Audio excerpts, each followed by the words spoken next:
শুরুতে আমার সালাম নিবেন। আসসালামু আলাইকুম।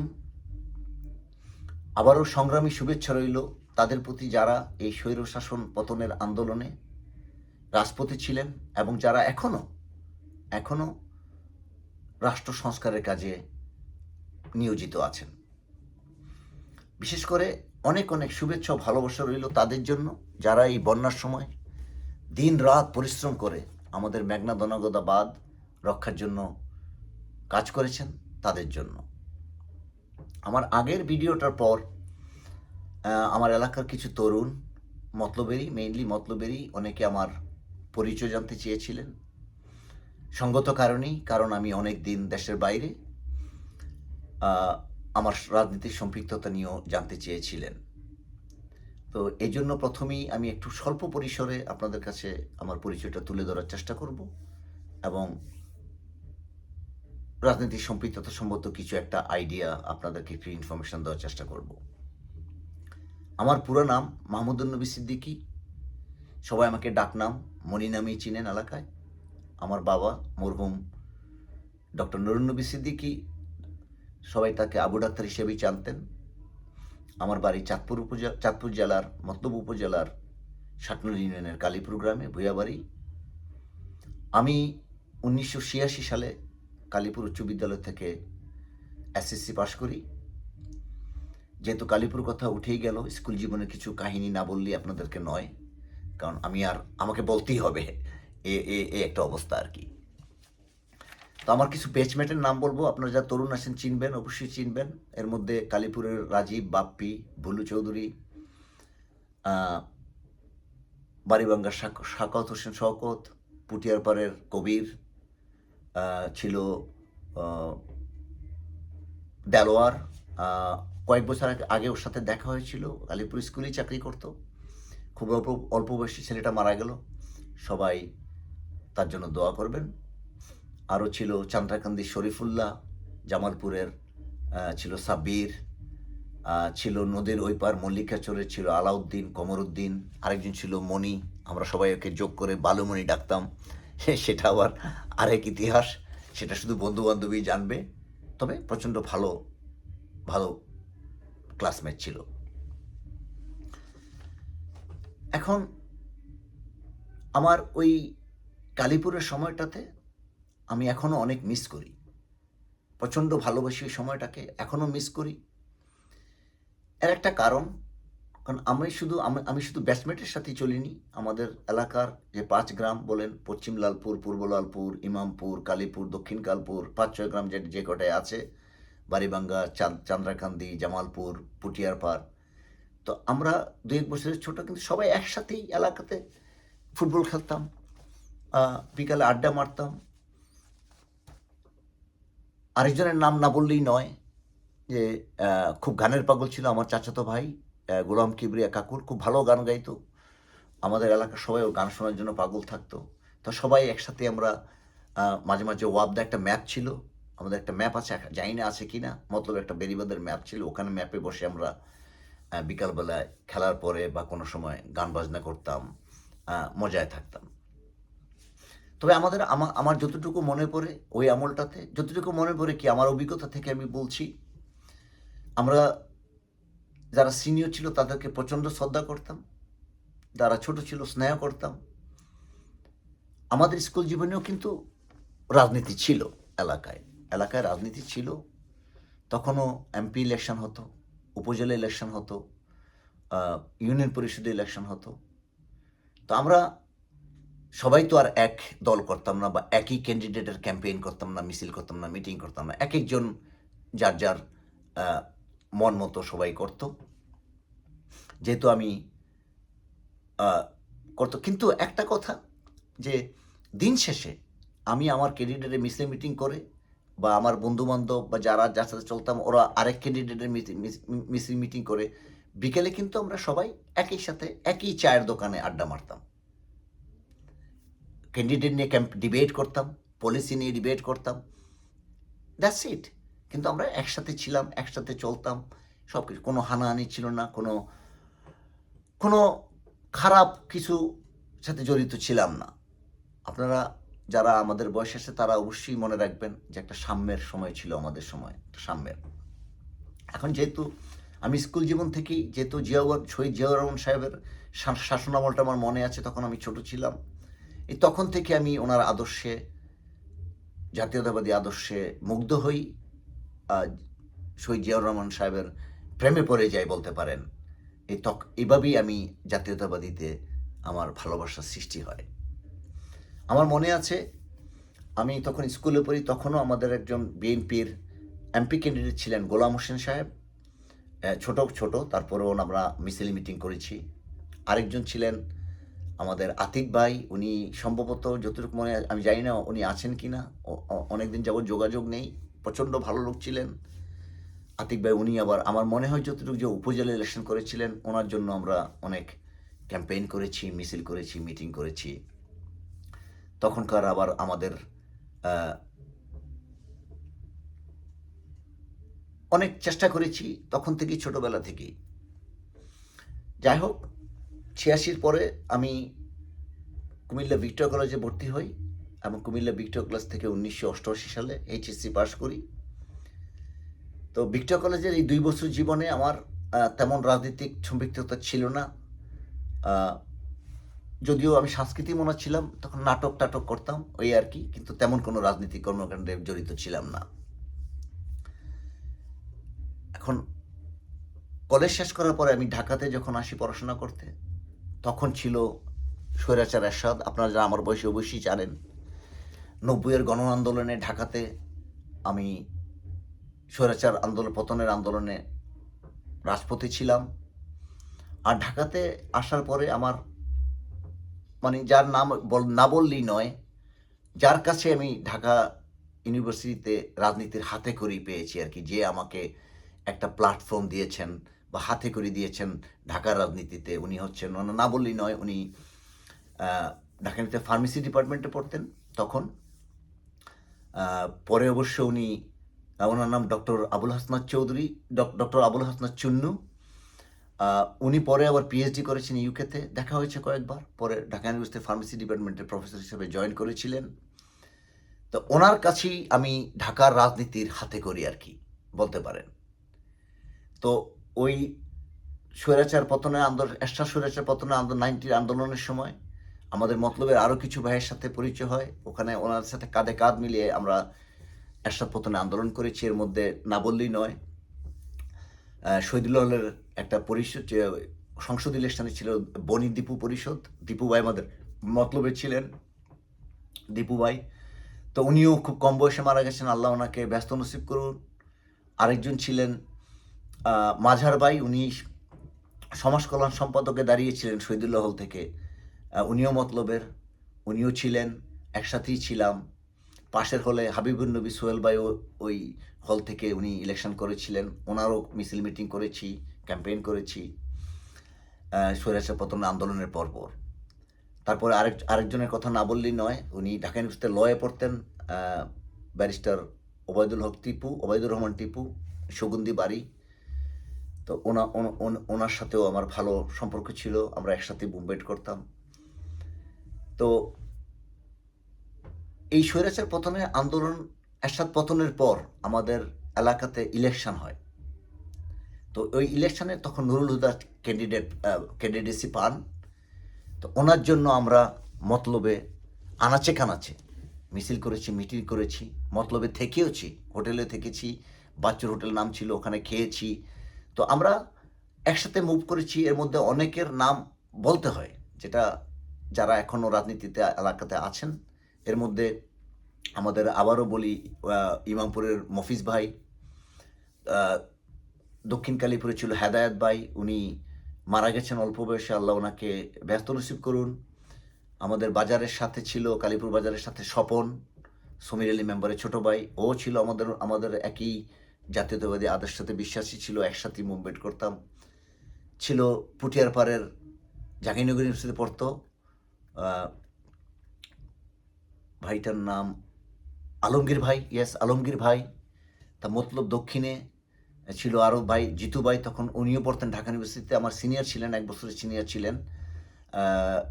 জিতু ভাই, বশির, উনিও ঢাকা ইউনিভার্সিটিতে পড়তেন।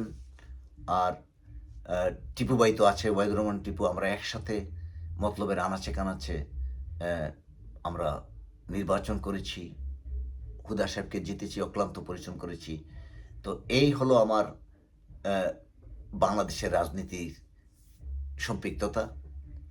যা হোক, পড়াশোনা শেষ করিনি ঢাকাতে, না করে আমি 1991 সালে আমি বিদেশে চলে আসি পড়াশোনা করার জন্য।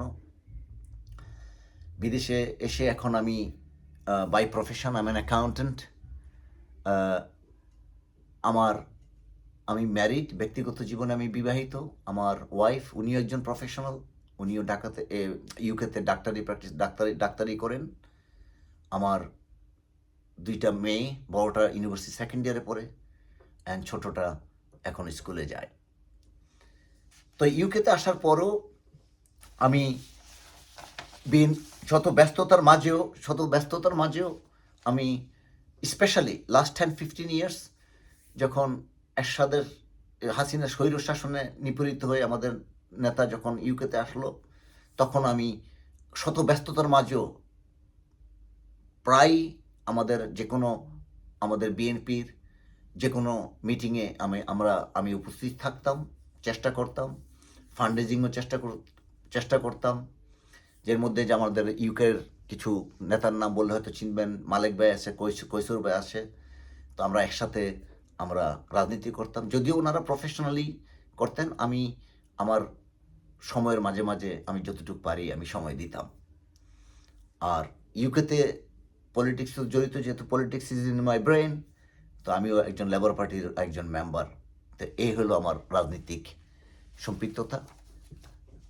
আমি সবচেয়ে বড় কথা হলো, আমি কোনো কমিটির রাজনীতি বা কমিটিতে ছিলাম না, কিন্তু আমি জাতীয়তাবাদী আদর্শ বিশ্বাসী। আপনারা তো দেখতেই পাচ্ছেন, স্কুল থেকেই যাদের নাম বললাম আমি জড়িত ছিলাম। আপ্রাণ চেষ্টা করেছি, শত ব্যস্ততা, পড়াশোনা বা এখনও ব্যস্ততার মাঝে সংসার নিয়ে তারপর যতটুকু পারি আমি চেষ্টা করেছি। এখন আসেন বর্তমান পরিস্থিতি। পরিচয় পর্ব শেষ, আশা করি আপনারা আমাকে চিনতে পারবেন। আপনারা তো দেখেছেন, যারা যুবক আছেন, যারা তরুণ আছেন, আপনারা তো দেখেছেন এই স্বৈরশাসক হাসিনা কি করেছেন। আপনারা দেশে কি যে, আমি বিদেশে থেকে দেখেছি যে আপনাদের উপর কি নির্যাতন চালানো হয়েছে। আপনারা রাস্তা নামলেই ছাত্রলীগের পেটুয়া বাহিনী রাম দিয়ে আপনাদেরকে পিটাচ্ছিল। সাথে ছিল কে? Bangladesh Bangladesh police, RAB, BGB আপনাদেরকে অত্যাচার, রাস্তায় দাঁড়াতে দেয়নি। এখন দেখুন তারা কোথায়। বাংলাদেশে এই প্রথম ইতিহাসে যে নেতা তো পালিয়েছে, 300 জন সংসদ সদস্যরাও পালিয়েছে police top ranking officers, RAB, তারা মিসিং, গর্তে লুকিয়ে আছেন। দেখুন আজকে কেউ শেভ করে পালাতে চেষ্টা করছে, কেউ বোরখা পরে পালাতে চেষ্টা করছে, কেউ মাটির নিচে লুকিয়ে আছে, কেউ বর্ডারে ধরা পড়ছে। আপনি দেখেন তাদের এই অত্যাচার তারা কি না করেছে। আপনারা আমার থেকে বেশি দেখেছেন, আমি বিদেশে থেকে যা দেখেছি তাই। গুম, হত্যা আর বানোয়াট মামলার তো অভাবই নেই। আমার ছাত্রদল, যুবদল, বিএনপির নেতা ভাইদের দেখলে মাঝে মাঝে কান্না আসতো যে কি অত্যাচার, কি অবিচার করেছে। শুধু বিএনপির জন্য না, জামাত ইসলামীর উপরও অত্যাচার অবিচার করেছে। যা দাবি নিয়ে দাঁড়িয়েছে, গণতান্ত্রিক অধিকার নিয়ে দাঁড়িয়েছে, তাদের জন্য পেটুয়া বাহিনী তারা গড়েছে। আপনারা তো জানেনই, এটা বলার একটা কারণ, আপনারা দেখেছেন কি করেছে। তো আজকে দেখেন খালি মাঠ, তাদের রাজনীতি করার মতো কোনো লোক নেই, তাদের সাহস নেই, তারা রাস্তায় দাঁড়াতে পারছে না, পালিয়ে বেড়াচ্ছে। নেতার কথা বাদ দেন, ছোট ছোট যারা গ্রাম ভিত্তিক, ইউনিয়ন ভিত্তিক, উপজেলা ভিত্তিক, তারাও পালিয়ে আছে। তা এই রাজনীতি করার মানে কি? কেন আপনারা এই ধরনের রাজনীতি, কেন অত্যাচার করলেন, কেন অবিচার করলেন? এখন ঘরে থাকতে পারছেন না আপনারা।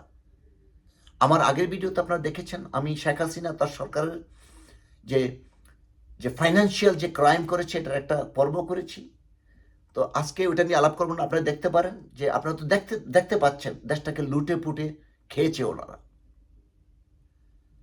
আর এই পর্বে আপনাদেরকে যে গুম হত্যা, আপনাদের প্রতি যে অত্যাচার অবিচার চলছে, এটার একটা জাস্ট আপনারা দেখেছেন, তারপরও মনের দুঃখে বলছি আর কি, যে কি হচ্ছে এখন বর্তমানে এই অবস্থায়। এখন আমাদের একজন বিপ্লবী সরকার ক্ষমতায়, এটা তত্ত্বাবধায়কও বলা যাবে না আমার দৃষ্টিতে, বিপ্লবী সরকার। বিপ্লবী সরকার কাজ করছে। আমি বেশি দিন হয়নি, আমি আশাবাদী এই বিপ্লবী সরকার যারা এই অন্যায় অবিচার করেছে, গুম হত্যা রাহাজানি করেছে, তাদের বিচার করবে, সে ছোট হোক আর সে বড় নেতা হোক। আমাদেরও বিশ্বাস এই বিপ্লবী সরকার শেখ হাসিনাকে বিদেশ থেকে এনে বাংলার মাটিতে বিচার করবে। আমার দৃঢ় বিশ্বাস। তাদেরকে সময় দেন আপনারা, সময় দিলে, সময় পেলে ওনারা করবেন। হ্যাঁ, আপনাদেরকেও খেয়াল রাখতে হবে, আপনাদেরকেও সোচ্চার থাকতে হবে, আপনাদেরকেও সচেতন থাকতে হবে। এখন আসুন, আমার প্রিয় দল জাতীয়তাবাদী দলের বিএনপির কি করা উচিত, আর অঙ্গ সংগঠনের কি করা, আমার দৃষ্টিতে বলছি। যেহেতু আমি তো একজন নমিনেশন প্রার্থীও না, আমি এলাকা যেহেতু আমি বিশ্বাসী, আমি চাই আমার দলটা ভালো থাকুক, ভালো করুক, আদর্শের রাজনীতি করুক। এখন ধরেন একটা বিপ্লবী সরকার ক্ষমতায় আছে, ইলেকশন তো অবশ্যই দিতে হবে, আজ হোক কাল হোক ইলেকশন দিতে হবে, কারণ ডেমোক্রেটিকলি ইলেক্টেড মেম্বার এই দেশ চালাবে। বিপ্লবী সরকার বা তত্ত্বাবধায়ক সরকারের সংবিধান অনুসারে দেশ বেশি দিন চালানো সম্ভব না, চালানো যায়ও না, তো ইলেকশন দিতে হবে। এখন আমাদের যে জাতীয়তাবাদী আমরা যারা বিএনপির অঙ্গ সংগঠন আছি, তাদের একটা বিশাল পরীক্ষার সময় এখন কিন্তু আপনারা একটা পরীক্ষায় আছেন। ইলেকশন আসবে, ডেফিনেটলি ইলেকশন আসবে। আমি এও মনে করি যে এইবার ইলেকশনটা আসবে, এই ইলেকশন দিনের ভোট রাতে হতে পারবে না। এই ইলেকশন শেখ হাসিনা স্টাইলে পেটুয়া বাহিনী, আনসার, বিজিবি দিয়ে সিল মেরে আপনার ইলেকশন করতে পারবে না। ইলেকশন হতে হবে, এবার ইলেকশনটা হবেই হবে জনগণের ভোটের মাধ্যমে। এখন আপনি হিসাব করুন যে আমরা বাংলাদেশে অনেকগুলি পলিটিক্যাল পার্টি আছে, কতজন মানুষ, বাংলাদেশের জনসংখ্যার মধ্যে কতজন মানুষ ডাইরেক্টলি ইনভলভ ইন পলিটিক্স? খুব অল্প। মেজরিটি সাধারণ ছাত্র, সাধারণ জনতা, তারা কিন্তু ভোটার, মনে রাখবেন, তারা ভোটার। এইবার কিন্তু তারা ভোট দিবে, এবার যে ইলেকশন হবে তারা ভোট দিবে। তখন আমাদের এই যে একটা পরীক্ষার সময় কেন বললাম, আপনারা তো দেখেছেন যে আওয়ামী তার অঙ্গ সংগঠন দেশটাকে কি করে ফেলেছে, কি করেছে, আর এখন দেখেন তাদের অবস্থা। আমি তো মনে হয় না, আমি জাতীয়তাবাদী, আমি রাজনীতি যদি করতে চাই এলাকায়, আমি চাই না আমার পরিণতি এরকম হোক। আমি চাই না আমার দলের কোনো নেতা কর্মী ওই দল ক্ষমতা হারালে পলাতক থাকুক। আমি চাই আমার দলের অঙ্গ সংগঠন যারা ভাইরা আছেন, কমিটিতে যারা অ্যাক্টিভ রাজনীতিতে আছেন, জিয়ার আদর্শ মেনে চলেন। আপনাদের তো শিক্ষা হয়েছে, দেখেছেন যে এই স্বৈরশাসন হাসিনার পতনের পর কি হচ্ছে। তাদের ইন্ডিয়ার দাদারাও কিন্তু বাঁচাতে পারেনি। জনগণ, ছাত্র জনতা দলমত নির্বিশেষে রাস্তায় নেমেছেন। এটা তো আপনারা প্রমাণ পেয়েছেন, জনগণ একটা শক্তিশালী ফোর্স। এখন আপনাদের কিন্তু এবার ওই যে রাতের ভোট, আমরা কিন্তু রাতের ভোট দিনের ভোট রাতে নেওয়ার কোনো সুযোগ নেই। তাহলে আমাদের বিএনপির অঙ্গ সংগঠন, বিএনপি বলেন, যুবদল বলেন, ছাত্রদল বলেন, স্বেচ্ছাসেবক দল বলেন, কৃষক দল বলেন, সবাই আমরা এমন কোনো কাজ করব না যেগুলি ছাত্রলীগ করেছে। চাঁদাবাজি, টেন্ডারবাজি, জমি দখল, অত্যাচার, অবিচার, এগুলি তো করা যাবেই না। কারণ মনে রাখবেন যে ভোট কিন্তু জোর করে ভোট পাওয়া যাবে না।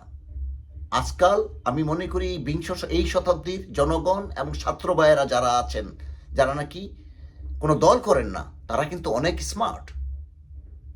দে নো হোয়াটস গোয়িং অন। কারণ পৃথিবীটা এখন হাতের মুঠোয়। কোনো অত্যাচার অবিচার আমাদের দলের অঙ্গ সংগঠনের সবাই করবেন, তো জনগণ আপনাদেরকে ধিক্কার জানাবে। এই মুহূর্তে আমাদের উচিত তাদের জনগণের আস্থা অর্জন করা, জনগণের সেবা করা, জনগণকে কনফিডেন্স দেওয়া যে ইয়েস, আমরা জিয়ার আদর্শে বিশ্বাসী, আমরা দেশটাকে চালাতে পারবো, দেশটাকে সুন্দরভাবে চালাতে পারবো, দুর্নীতিমুক্ত সমাজ করতে পারবো, শান্তিময় সমাজ করতে পারবো। এখন আমাদের এটাই সবচেয়ে বড় পরীক্ষা। আমাদেরকে প্রচণ্ড প্রচণ্ড পরিশ্রম করতে হবে। যেমন আরেকটা জিনিস আমি লক্ষ্য করেছি, শুধু আমাদের মতলবে না, সারা বাংলাদেশেই এই বিপ্লবী সরকার আসার পরে বিভিন্ন এলাকায় একটা গ্রুপিং হচ্ছে। আমাদের দলেরই 5-6টা গ্রুপ, ঠিক আছে, আজকে আমাদের এলাকারই বলি। আমাদের এলাকায় নমিনেশন পাওয়ার যোগ্য 4-5 জন আছে, সবাই নমিনেশন পাওয়ার যোগ্য, নো ডাউট অ্যাবাউট ইট।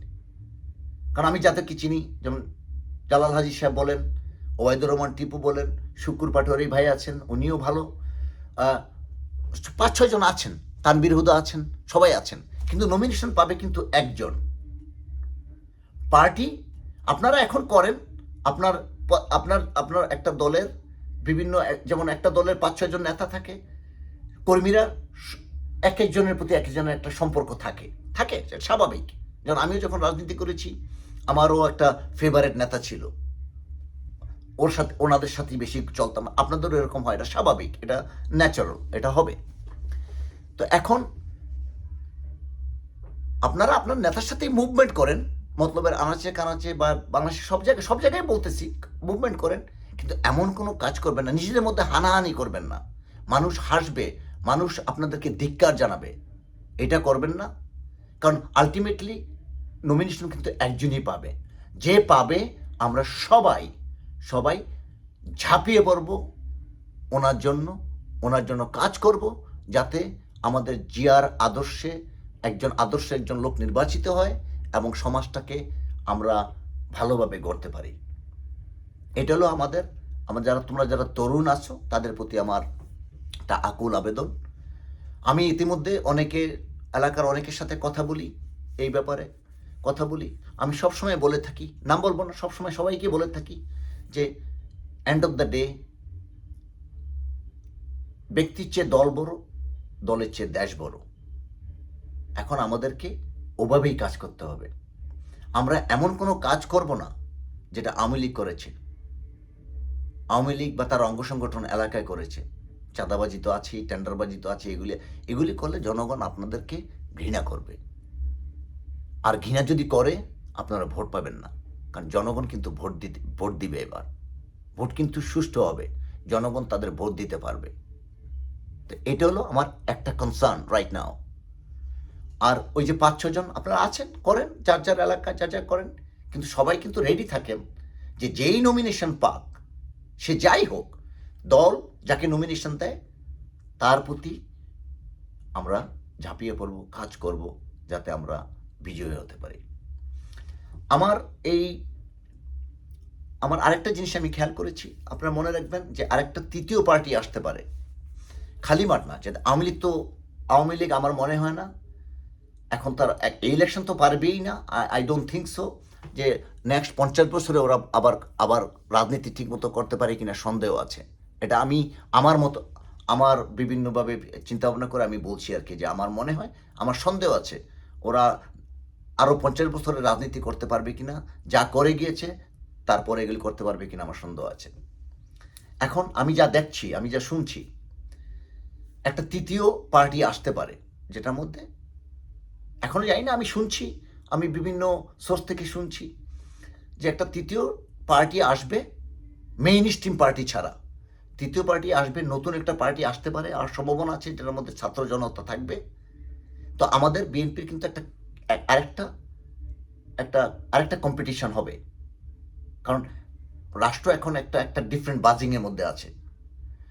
আবারও শুনলাম বিভিন্ন তথ্যের মাধ্যমে শুনলাম যে জামাত ইসলামী বা আরও অন্য ইসলামিক সংগঠন মিলে একটা ইসলামিক একটা মুভমেন্ট করার চিন্তা করতেছে।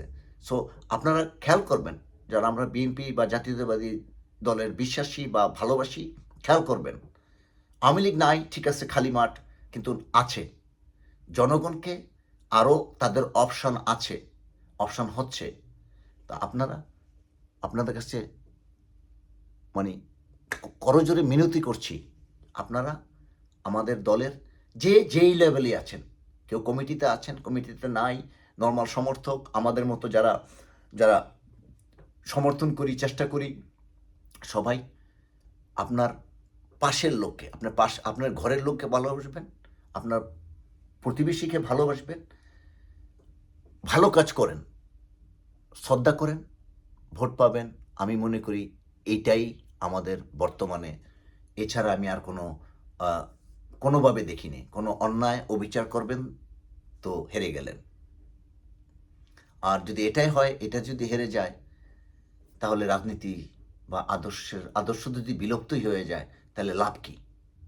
তাহলে যে আপনারা এত কষ্ট করলেন, এই 15-16 বছর স্বৈরাচারের যেই কঠোর আঘাতে আপনারা এখনও বেঁচে আছেন, আল্লাহ আমাদের প্রতি সহায়, যে স্বৈরাচার বিদায় হয়েছে, আমাদের একটা সুযোগ হয়েছে দেশটা গড়ার। দেশটাকে গড়েন, ভালো রাজনীতি করেন, সুষ্ঠু রাজনীতি করেন, আমাদের যাতে কাউর আর ক্ষমতা হারানোর পরেও কাউকে যাতে পালাতে না হয়। আপনারা দেখছেনই তো। যাই হোক, আরেকটা কথা বলে রাখি, আমার ভিডিও যারা দেখেন, আমার একটা প্রোগ্রাম শুরু হচ্ছে, আমি একটা লাইভ প্রোগ্রাম করব। আমি প্রতি সপ্তাহে তো পারছি না, শত ব্যস্ততায় থাকি। তো এটা নাম হবে মতামত। ওখানে আমাদের গেস্ট থাকবে, আমাদের এলাকার থাকবে, বিভিন্ন পলিটিক্যাল পার্টি থেকেও ইনভাইট করব। আমরা একটা একটা রাজনৈতিক বিশ্লেষণ করব, একটা রেগুলার একটা করার চিন্তা আছে। আপনার পাশে থাকবেন, আমাকে ফলো করবেন, দেখেন অনেক গেস্ট থাকবে। এটা আমি আপনাকে জানাবো যে কখন। আমরা মাসে না হলে একটা at least 1 or maybe twice a month করব।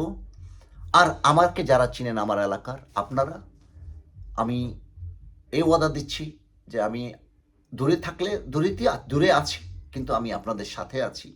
আপনাদের যে কোনো কর্মকাণ্ডে, সামাজিক কর্মকাণ্ড বলেন, এলাকার যে কোনো কর্মকাণ্ড বলেন, রাজনৈতিক বলেন, অরাজনৈতিক কর্মকাণ্ড বলেন, যে আমি আপনাদের পাশে আছি, পাশে থাকতে চাই। কোনোভাবে যদি আপনাদেরকে সাহায্য করতে পারি, আপনারা আমাকে জানাবেন। তো এই আশা রেখে আজকের মতো বিদায় নিলাম। আপনারা সবাই ভালো থাকবেন, সুস্থ থাকবেন, এই কামনা করে দেখা হবে আবার ইনশাআল্লাহ। আল্লাহ হাফেজ।